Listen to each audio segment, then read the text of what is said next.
দুই রাকাত নফল নামাজ আদায় করে আমরা কিন্তু মসজিদের একদম বাইরে চলে আসলাম।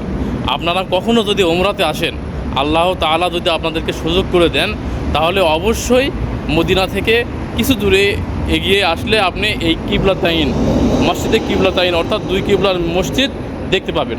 অবশ্যই এখানে আসবেন, দেখবেন, দুই রাকাত নফল নামাজ পড়বেন, আল্লাহর কাছে চাবেন, আল্লাহ দিবেন ইনশাআল্লাহ। আসসালামু আলাইকুম ওয়া রাহমাতুল্লাহ। আমি আবারও আপনাদেরকে নিয়ে এসেছি আরেক ভিডিওতে। এই যে সামনে যে মসজিদ দেখছেন, এই মসজিদ হলো মসজিদে কিবলাতাইন, মানে দুই কিবলার মসজিদ। রাসূল পাক সাল্লাল্লাহু আলাইহি ওয়াসাল্লাম মক্কা থেকে যখন মদিনাতে চলে আসলেন, তখন মক্কার বিভিন্ন রকম স্মৃতি বিভিন্ন রকমভাবে তাকে আকৃষ্ট করতে লাগলো। তার মন চাচ্ছিল যে আমরা যদি বাইতুল আকসা না হয়ে আমার জন্মভূমি জায়গা মক্কা কাবার দিকে মুখ করে নামাজ পড়তে পারতাম, তাহলে কতই না ভালো হতো।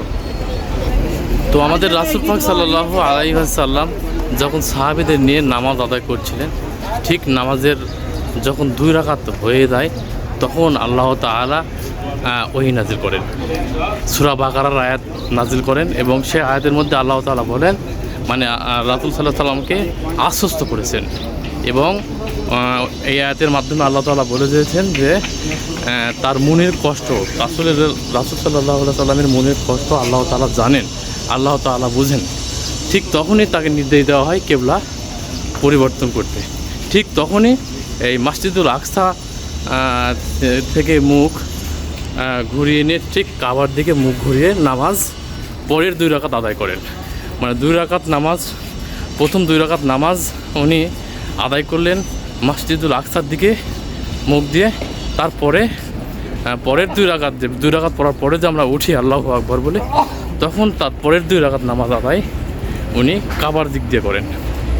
একই নামাজের মধ্যে দুই কিবলা, অর্থাৎ এই জন্য এই মসজিদকে বলা হচ্ছে দুই কিবলার মসজিদ, মসজিদে কিবলাতাইন। তো ওমরাতে এসে হাজী সাহেবরা হজে এসে হাজী সাহেবরা এখানে দুই রাকাত নফল নামাজ আদায় করেন আল্লাহ তাআলার সন্তুষ্টির জন্য। ঠিক একই রকমভাবে আমরাও চলে এসেছি এখানে দুই রাকাত নামাজ আদায় করব আল্লাহ তাআলার সন্তুষ্টির জন্য, এবং ভিতরে ঘুরে ঘুরে আপনাদেরকে দেখানোর চেষ্টা করব। আমার সাথে থাকবেন ইনশাআল্লাহ। ভিতরে যাই, চলুন। আমরা মসজিদের একদম ভিতরে ঢুকবো।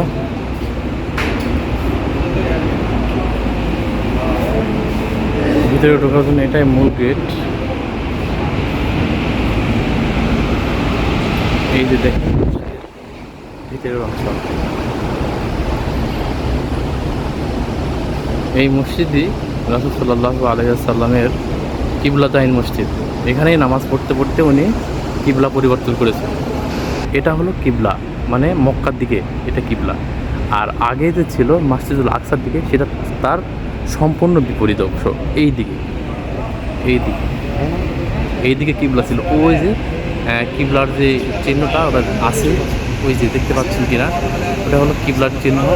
ওই দিক করে নামাজ আদায় করছিলেন। হঠাৎ করে আল্লাহ তাআলার নির্দেশ পাওয়ার পরই রানিং নামাজের মধ্যেই মুখ ঘুরে ঠিক এই দিকে করলেন, এই কিবলার দিকে করলেন। এই তো হলো এই মসজিদের মূল ইতিহাস। দুই রাকাত নফল নামাজ আদায় করে আমরা কিন্তু মসজিদের একদম বাইরে চলে আসলাম। আপনারা কখনও যদি ওমরাতে আসেন, আল্লাহ তাআলা যদি আপনাদেরকে সুযোগ করে দেন, তাহলে অবশ্যই মদিনা থেকে কিছু দূরে এগিয়ে আসলে আপনি এই কিবলাতাইন মসজিদে কিবলাতাইন অর্থাৎ দুই কিবলার মসজিদ দেখতে পাবেন। অবশ্যই এখানে আসবেন, দেখবেন, দুই রাকাত নফল নামাজ পড়বেন, আল্লাহর কাছে চাবেন, আল্লাহ দিবেন ইনশাআল্লাহ।